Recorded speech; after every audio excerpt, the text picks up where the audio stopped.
Inspect a part. In this video, we're going to record measurement values and input measurement values into Fusion 360 inspection. In Fusion 360, let's carry on with our engine case RH ready to program.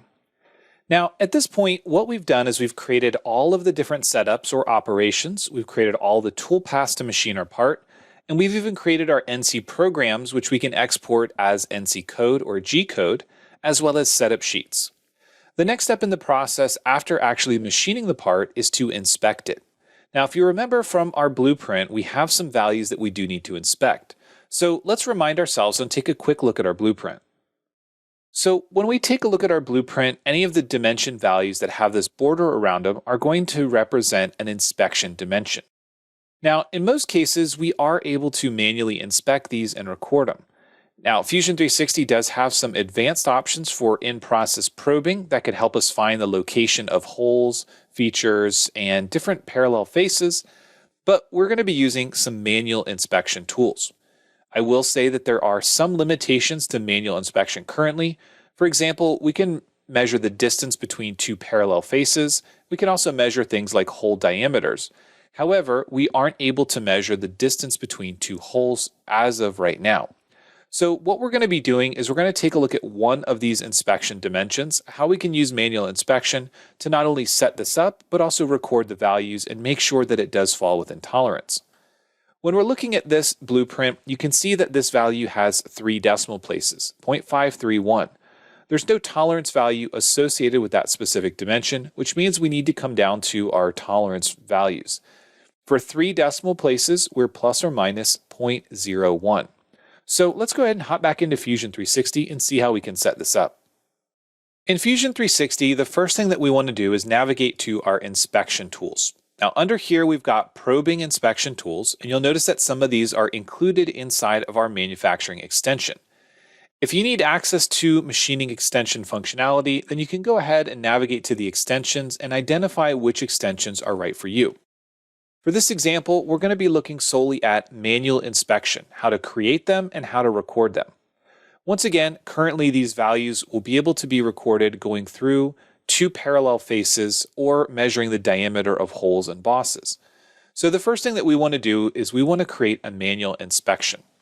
I'm going to hit the plus icon to create a new manual inspection, and we're going to be going from this front face to the upper face of the boss. This is going to be a critical location that determines the correct position of the crankshaft.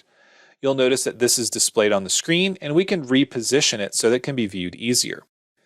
We also have the ability to modify things like the tolerances. We can change the inspection type. We can also record the camera position. Now, this camera position will allow us to reposition the model based on this.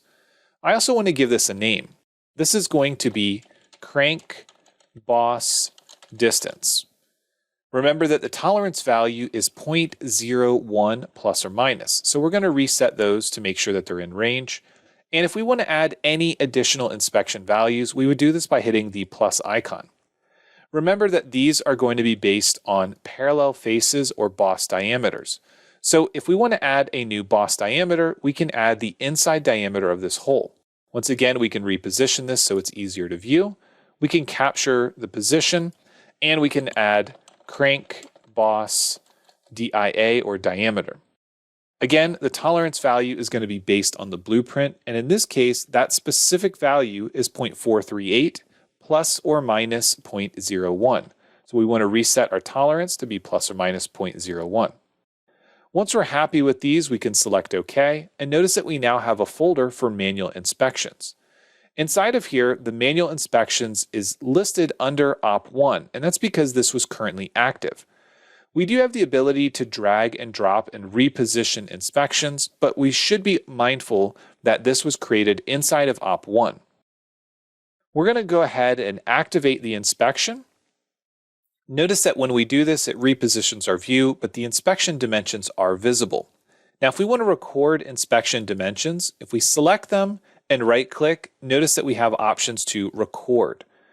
We're going to select Record Manual Inspection, and in this case, we have 0.53125 as our value. We're going to enter a manual inspection value of 0.530. Now you'll notice that this dimension is shown as green, and green means that it's within tolerance.